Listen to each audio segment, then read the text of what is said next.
Hello there. Today I'm taking a little detour from content because I've got something to tell you. So strap in and enjoy the ride because it's a wild one. And don't ask questions either because the answer is always gonna be just because Egypt. A lot of people who visit Egypt have negative or mixed experiences, there's no denying that. But the ones who do have decent ones, or even great sometimes, wonder why I and a handful of other Egyptians hate it here so much. Well, as a visitor, you don't really get to experience any of the bullshit locals have to deal with. Not just in Egypt, but anywhere. Your fleeting stay at any place as a tourist, especially in hotels, like you usually do, will spare you a whole bunch of crap. And today I'm gonna show you some of that. A fresh load of bullshit I had to deal with earlier this week.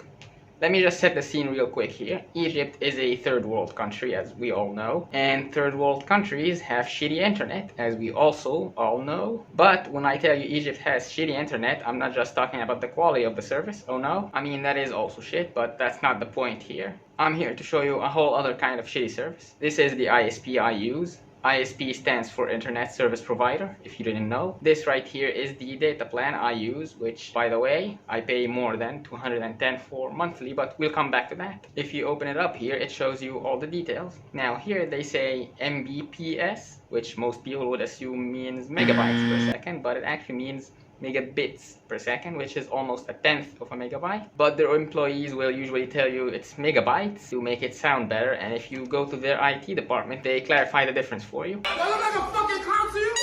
Also, you don't even actually get the full speed you pay for, whether because of shitty infrastructure or them purposefully throttling it to save resources and make even more profit. And if you think I'm paranoid to think they choke it on purpose, if you use a VPN, it actually becomes faster. VPNs are supposed to slow your bandwidth due to extra redirections, but because it bypasses whatever blockage they have set up, it actually makes it faster most times. Now, the throttling is not really gonna affect you if your usage is only social media and YouTube, but if you try to host live streams or, God forbid, game, yeah, this happens.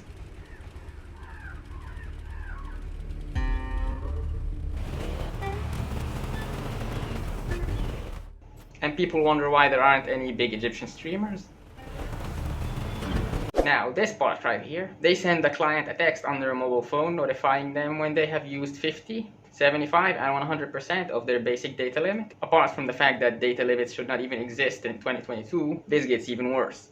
You don't actually get your full 250 gigabytes in this case. Every month, roughly 10 to 12 days after renewing it, I get the 50% heads up regardless of my actual consumption. By the time it's been 3 weeks, they will send me the 100%. And by the way, whenever a milestone is hit, according to them of course, not actually, there is this annoying redirection page that basically blocks connection and hijacks any website you try to open. You have to press acknowledge on that redirection and then it will tell you something like, okay, you may continue browsing now. And it doesn't even take you back to the website you tried to access. You have to go there again. And if you're uploading or downloading anything, yeah, well, fuck you. The redirection will stop it and probably corrupt it if whatever you're doing doesn't support continuing after interruptions. If you don't believe me, you can ask any Egyptian about We Internet. We is the company's name. Pretty much anyone will tell you their quotas are getting cut early to force them to pay more and renew it early.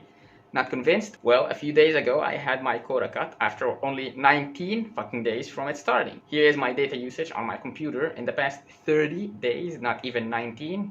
And I seriously doubt my family and my phone can use the remaining 210 gigabytes in such little time, given how the speed literally will not even allow it. Still not convinced? Okay. About a year ago, I was on this package, same speed but less data, and it also used to run out exactly 1 week before it's due for renewal, falsely of course. So are you telling me my usage, which hasn't changed, consumed both packages in roughly the same amount of time? Fuck no. I assumed this bullshit was to coax me into upgrading, so I did. But nope. They do this with literally all the packages. Next, it says here that after your quota runs out, you get unlimited use with throttle speed. Both of these statements are fat-faced lies, and let me tell you why. It doesn't say here, but in the contract it said that the speed after the quota runs out is supposed to be 200 kilobytes per second, which is dog shit, but should get your basic needs covered. In reality, the speed is hard capped at 24 kilobytes per second, which is not even enough to open YouTube. If it does start up somehow, it's gonna be at 144p, and you have to keep pausing it to let it buffer. That's the lie about the speed. Moving on to the unlimited bit. If you are like me and you're salty and bitter after being robbed blatantly like this, you would think to download all the shit that you want to but don't anyway to save quota and end up getting stolen anyway. Well, after you use up too much data on this shitty news speed, it cuts you off entirely. Whatever app or website or IP is using the data gets blocked and cannot be accessed anymore. Here's a little context for my next point. This company, we, is the biggest and pretty much the only internet company here. It was called TE Data up until I think 2020 or 2019. Well, the military bought it out then and renamed it. So now the military has sole control over the internet. The military that runs the government. You can still get connection through mobile service providers, but they follow the same restrictions and do the same shit, so there's really no point. With that in mind, now let's talk about censorship. If you couldn't tell, Egypt is obsessed with that. Social media sites, especially Twitter, get messed with by the Egyptian government whenever they do something stupid or outrageous and don't want the people to get news or talk about it, exposing them. It doesn't often work, but it does slow down bandwidth on these sites. Think that's bad? Well, there are websites that are entirely blocked, like Patreon. Yes, fucking Patreon. If you try to access it without a VPN, most times it will not open up. Sometimes it does manage to start up because they are not even good at that, but it's not reliable.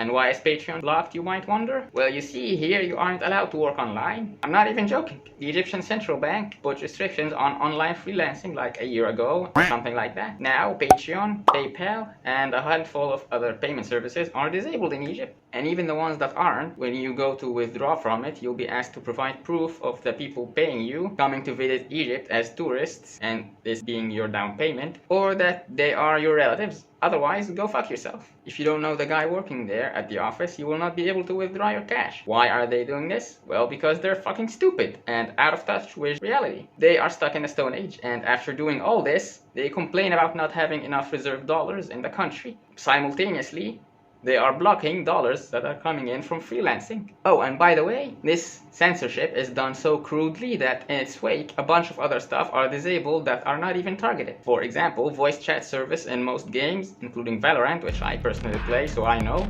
Other games as well that I used to play had this issue too, and WhatsApp calling service is also spotty as fuck and won't work sometimes for no reason. Now let's talk about prices. I said earlier it's not actually 210 that you pay. Well, that's because of this ridiculous tax percentage right here.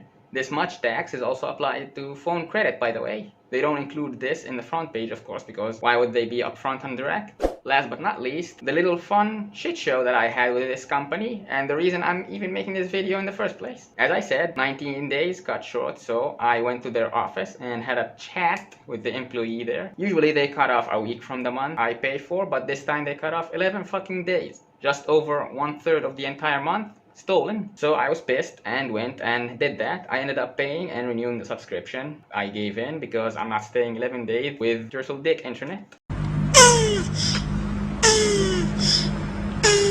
After I walked home, I found that in fact it was not renewed for some reason. Tried calling their customer service number that they have on their website to maybe do it there without having to run again to the office, but it's just a fucking bot and it only handles technical support. So I ran back out, even more pissed. I thought the lady working there didn't do what I told her, but it wasn't that. It turned out that for some fucking reason they wanted more money. The dude who was there this time says he doesn't have details about where the credit I pay for goes, and he told me to call customer service. He handed me a number, and guess what? It's the bot I already tried. And how much extra did they want? £9. Imagine having to run back somewhere after getting home at night only to be robbed of an additional £9. That is less than 50 cents. And the guy is like, I don't know where it is. The system says pay up or I can't help you.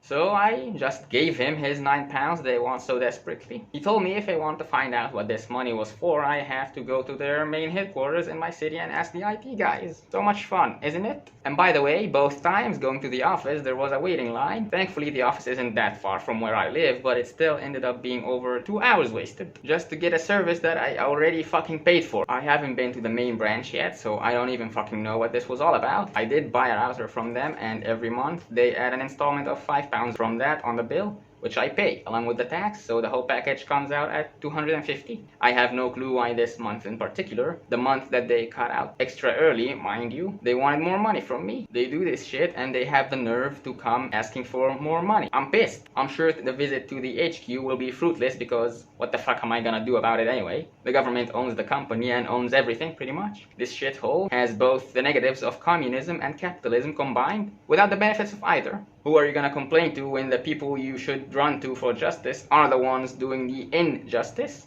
This is what it's like to live in Egypt. Obviously, this is just one thing out of millions that I hate here and have to deal with on a regular basis. I just wanted to make this one in particular because I'm honestly pissed and I needed to talk about it. If you guys want to hear me complain about other things, I would be more than happy to do that. So let me know in the comments. If you have any other ideas or suggestions, let me know, and that's it. Take care.